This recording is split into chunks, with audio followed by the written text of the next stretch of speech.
Hello, friends, family, saints, and ain'ts. Happy Thursday. It's Thankful Thursday, and I am thankful and grateful to be here another day, actually. This is Radiant Rap, where we come and just chat it up. We rap about things to help us to be healthy and whole. I have an acronym to do that. It is RADIANT. It's not just the word. Radiant is stands for the things that I believe we need to be healthy and whole, like rest, activity awareness, just being aware of what it is that we need to do, our diet, introspection, which is our meditation and our prayer life, agua, which is our hydration, note taking, writing things down, journaling and keeping a calendar, that type of thing. And then training, the physical and mental training. I believe that we need all of those things. And I'm really excited today because I have a secret sauce that I believe you may have forgotten or maybe not even thought about that you have to help you to feel healthy and whole. Like if you're feeling tired, or maybe you're feeling hopeless about your wellness journey, man, or perhaps you have this is just the way it is. I mean, if you have that on repeat, like, hey, I'm this age and this is just the way it is. Well, for most of us, there is something that I want to share because it's something that you have inside of you, that secret sauce that I believe that you have to be healthy and whole. Now, I'm not talking about the Lord, because that hopefully is not a secret. You have him. I know I do. Thank you, Lord. But I want you to think about this secret sauce. How many of you are college athletes? A number of you, maybe. Okay, maybe that's not you. What about a high school athlete? I mean, like basketball or football or field hockey or soccer. How about track? Tennis? I mean, growing up, I didn't know any tennis players, but you may be one, or you may have grown up with tennis players. We didn't have tennis where I went to school. Maybe you were a cheerleader, huh? How about gymnastics? Maybe you didn't do it like competitively, but that's what you did recreationally. Because if you're 40, 50 plus, right, we had gym. Now, all of the college athletic things, the high school athletic things. What about cheerleading? I said that one. What about being a band member? Were you a band member in high school or college? Or were you a gymnast? Or were you a dancer?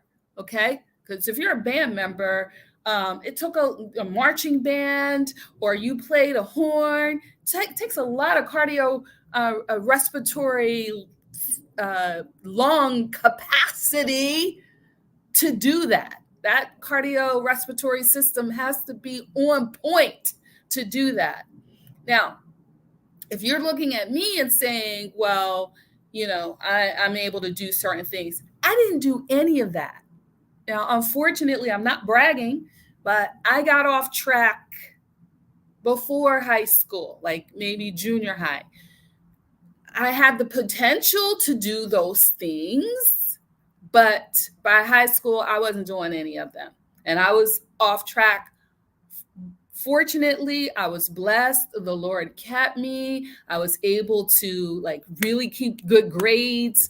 I had other responsibilities. I was helping to care for my siblings and our home. It was a whole lot going on. But the bottom line is, I was not a high school athlete or any type of competitor, cheerleader, none of that. I didn't do any of that stuff. And let alone taking it to the next level and going to college. Some of you even had a little stint in a professional career, right? And now you're not doing those things. You haven't done them in so long, but that, my friend, I'm telling you, is your secret sauce. Because it took me, from junior high school to my late 30s before I started to slowly but surely get back on track. Now, does that mean that I was able to redo all of that time that I lost? No, right? But the focus isn't going to be on looking back. You look from where you are right now. I ran a marathon. I was almost 50 years old.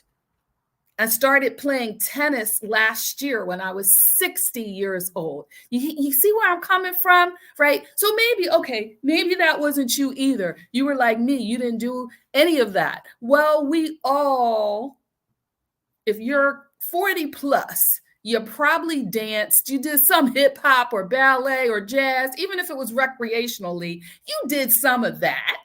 Maybe you were a singer. Now, I did do some of that.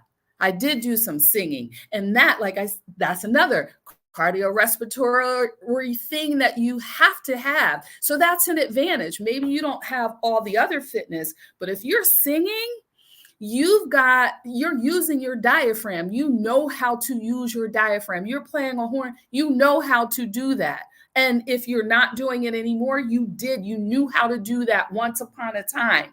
Okay. All right. Okay. So maybe you didn't do any of those things. Well, if you're 40 plus, you probably had gym. Like back in the day, we had to have gym and we had to do push up. We had to do crunches. We had to do that pull up bar. We had to run around the track. I mean, you had to do that for a grade. So you did that. Okay. Some of you didn't even do that, or because I did have a friend or two, they know who they are. They was not even going to run around the track. They wasn't even going to pretend. They just walked around the track. But I did love gym. But okay, we played outside. Okay, so take it back to junior high school, take it back to elementary school. We all played outside. Now, this generation is a little bit harder, but I'm talking about you who are more than likely hearing this. You listen to my post, or you check them out, or you hang out with me for Radiant Rap, then you're probably over 40, maybe probably over 50. So we played outside. We did tag, we did hide go seek, we did jump rope. If you're from the Northeast, we did double dutch, okay? We skated, right? So we had a lot of fitness. And there's something called muscle memory. Now, it was a long time ago, and maybe you have lost some of that skill. But what I'm telling you is that you can get some of that back. Now, I'm not sharing this, like I said. You don't look back and, oh, woe's me, what we coulda, shoulda, woulda. Done. That time's done. It's no sense, like in my case, of me sulking about what I could have done. The time is gone. But what I can do is focus on the potential of what I can do now. Maybe you're like me. You're a late bloomer and you're still young. If you're, and I do remember being really young, like 20, 21, and hearing older people like 40 and 50 feeling like it was already too late. If you're approaching 40 or you're just turning 40, you're young. Okay, you can turn things around. If you're 50s and 60s, you can still turn things around. Even 70s and 80s, you can still do certain things. You don't have to stay where you are. You start where you are and you do what you can. All right. So, for example, if you have the ability to walk and you haven't been walking, walk. Right? If you cannot, maybe, walking is really difficult. They have those pedals that you put by your chair and you move your legs that way. Do that. Your ankles might be stiff. So, you need flexibility in your ankles. Wrist is kind of doing what my ankle needs to do to walk. So start to stretch. Do things that you can. Like, I didn't know a lot about nutrition. None of us did. We didn't know a lot of things. Now, fortunately, we grew up in a time where there was no going out eating fast food 3 and 4 times a week.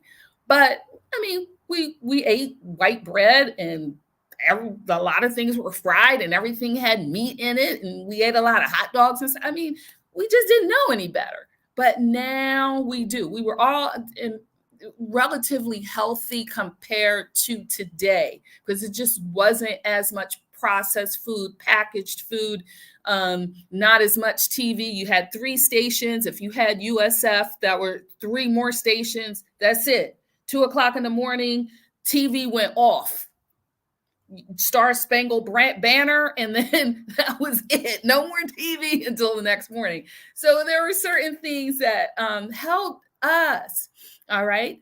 Here's what I want to say about the secret sauce.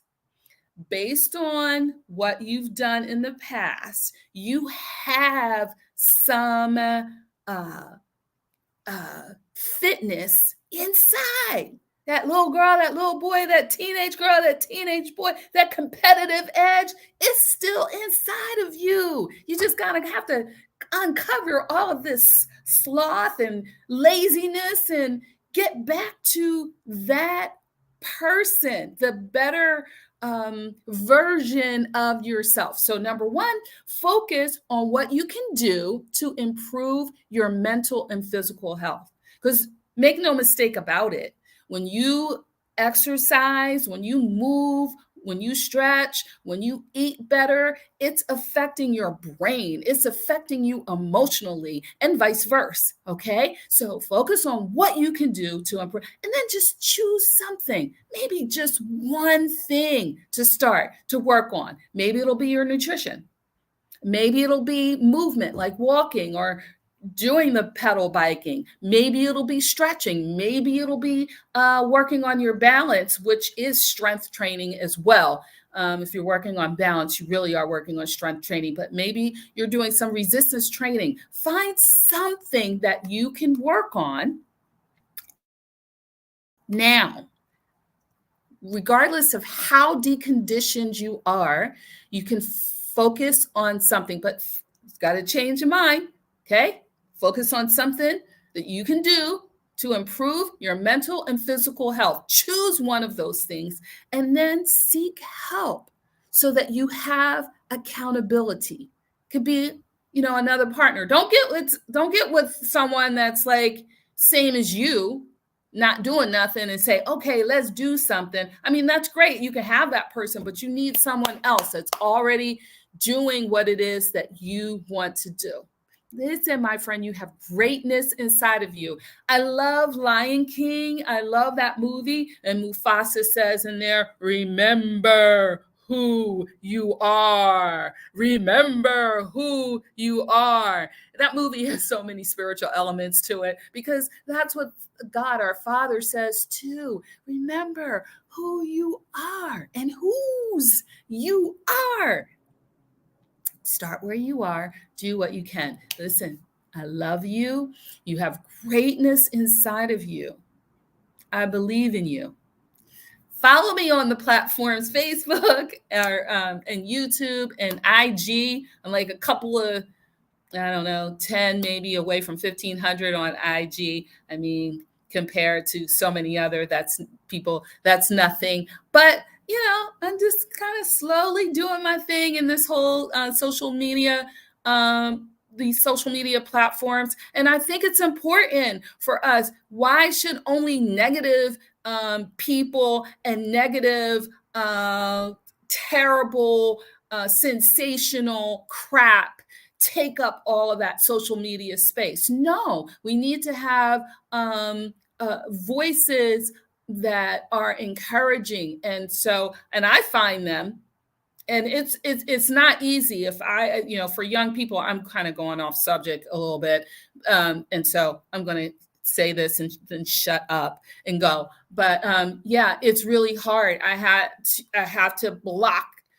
all that negativity, because they're coming after your young people, like the sex and all that, the political hate, all of that will be coming after you. And I just ignore it, delete, unfollow if I need to, and focus. There's a lot of good out there, and prayerfully, you see me as part of that good.